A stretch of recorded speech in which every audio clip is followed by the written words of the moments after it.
تفرقہ کے ذریعے نہ رگڑے.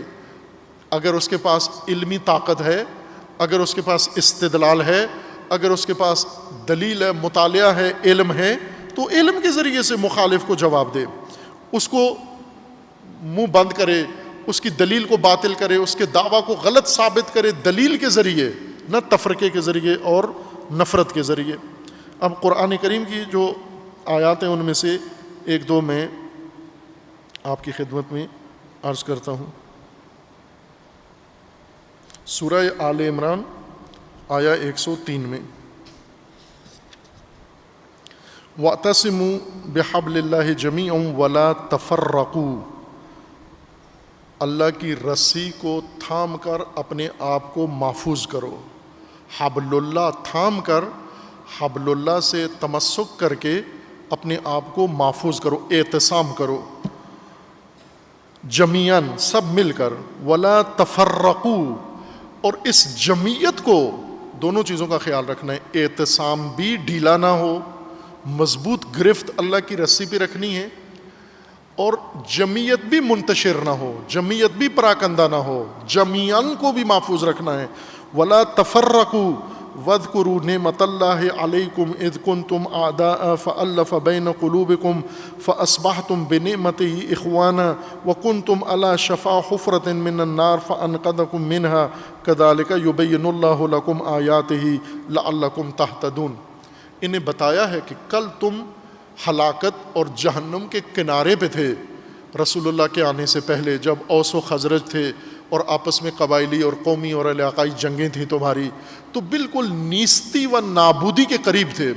اوس و خزرج کہاں پہنچے ہوئے تھے؟ جہاں آج مسلمان پہنچ گئے ہیں، جہاں آج مسلمان آپس میں لڑ کے، مسلمان آپس میں تفرقہ کر کے، ایک دوسرے سے دشمنی کر کے، ایک دوسرے کے خلاف تفرقہ ابھار کر جہاں آج پہنچ گئے. کہاں جا پہنچے ہیں؟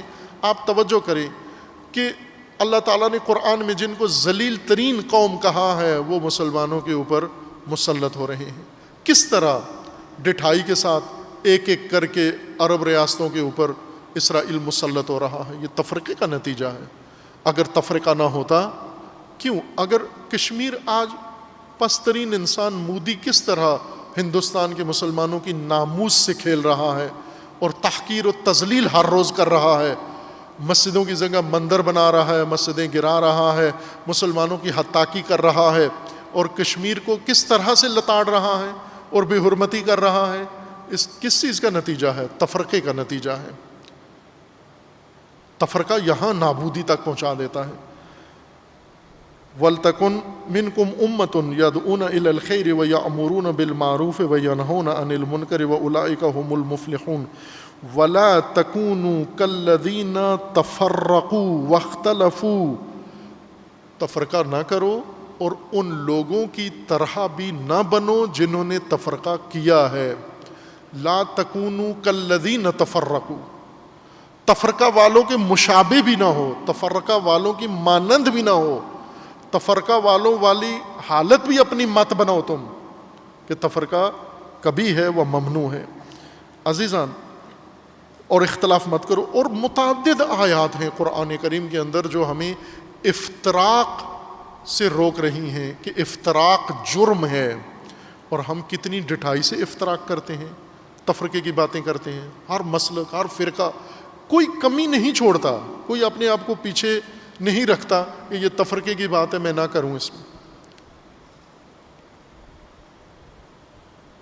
افتراق روکنے کے لیے آج امام حسین علیہ السلام کو بنو امیہ کا ایک گماشتہ کہہ رہا ہے کہ اے حسین، آپ امت کے اندر شقاق ڈال رہے ہیں، آپ دین کے اندر شقاق ڈال رہے ہیں اور انشقاق کے مرتکب ہو رہے ہیں.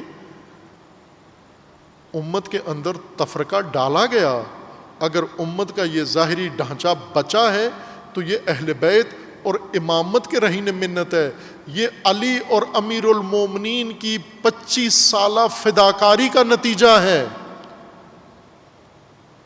ورنہ اگر امیر المومنین تفرقہ ڈالنا چاہتے، امت میں شگاف ڈالنا چاہتے، تو کوئی روک سکتا تھا امیر المومنین کو؟ جواز بھی موجود تھا. امیر المومنین کو ان کے حق سے دور رکھا گیا، محروم کیا گیا، لیکن اس کے باوجود امیر المومنین نے تفرقہ سے بچنے کے لیے، انشقاق سے بچنے کے لیے اتنا بڑا ایثار کیا، اس کو بھول گئے سارے، اور آج فرزند علی کو اور علی کے بیٹے کو کہہ رہے ہیں کہ آپ شقاق کر رہے ہیں۔ تفرقہ حرام ہے عزیزان، حرام ہے، وہ قبیح ہے، تمام مسالک اسلام کے نزدیک قبیح ہے۔ لیکن فرقہ بازوں کی پیسوں کا مسئلہ ہے، ان کی روٹی کا مسئلہ ہے، ان کے کاروبار ہے۔ تفرقہ ان کے عقیدے کی وجہ سے نہیں ہے، ان کے بزنس کی وجہ سے ہے۔ تفرقہ جس مذہب کا بھی کوئی ڈال رہا ہو وہ کاروباری ہے، وہ دیندار نہیں ہے۔ یہ بات آپ پلے باندھ لیں، آپ تحقیق کر کے دیکھ لیں، جس نے بھی تفرقہ ڈالا ہے وہ کاروبار کر رہا ہے، وہ دین بیچ رہا ہے، وہ امت کو لڑا کر، امت کو آپس میں ایک دوسرے کے مقابل میں لا کر در حقیقت اپنی معیشت بنا رہا ہے۔ خوب اسی طرح قرآن کریم میں خداوند تبارک و تعالیٰ نے جیسے افطراء کے امت سے روکا ہے، افطراء کے جمعیت سے روکا ہے، شقاق خاندان میں نہ ہو، شقاق امت کے اندر نہ ہو، افتراق نہ ہو، اسی طرح افتراق آپ کا اپنے رہبر امام اور پیشوا کے ساتھ بھی نہ ہو۔ تیسرا درجہ شقاق کی حرمت کا، کسی سطح پر شقاق قرآن نے جائز نہیں قرار دیا۔ اب آپ توجہ فرمائیں، جہاں پر شقاق کو رہبر اور پیشوا کے بارے میں کہا گیا کہ پیشوا کے ساتھ شقاق مت کرو، نہیں کرنا، یہ آیہ کریمہ جو چند دن پہلے بھی آپ کی خدمت میں بیان ہوئی تھی، روز مباہلہ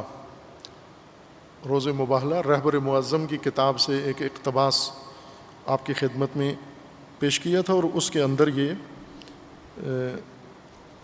آیہ پڑھی گئی تھی۔ دوبارہ میں اس آیت کو نمونے کے طور پر پڑھتا ہوں۔ سورہ نساء کی آیہ 115 ہے،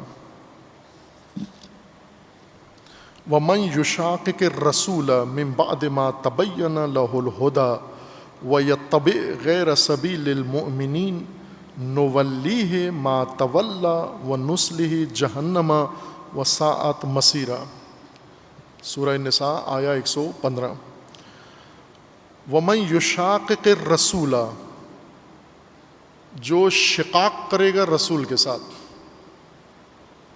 رسول اللہ بحیثیت رہبر الہی، بحیثیت امام، بحیثیت پیغمبر و نبی، اللہ کی طرف سے حجت امت کی ہدایت کے لیے، اور جو بھی رسول کے ساتھ آ کر شقاق کرے گا۔ اب توجہ فرمائیں کہ شقاق انسانی معاشرے کے لیے اور مومن معاشرے کے لیے کتنا نقصان دہ اور کہاں کہاں روکا ہوا۔ آپ توڑیں، جس طرح یہ انہی آیات کا ترجمہ ہے، وہ بزرگوار پنجابی صوفی شاعر کا شعر کہ ٹھا دے مندر، ٹھا دے مسجد، ٹھا دے جو کچھ ٹہندا، ایسے ہی ہے ذرا،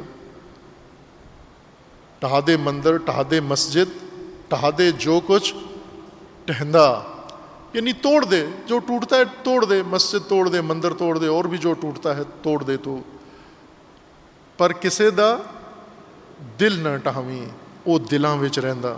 لیکن کسی کا دل نہ توڑنا، چونکہ دلوں میں خدا ہے۔ دل توڑو گے تو دل کے مکین کو اس سے پھر نقصان ہوگا، دل کے مکین پر جا کر چوٹ لگے گی۔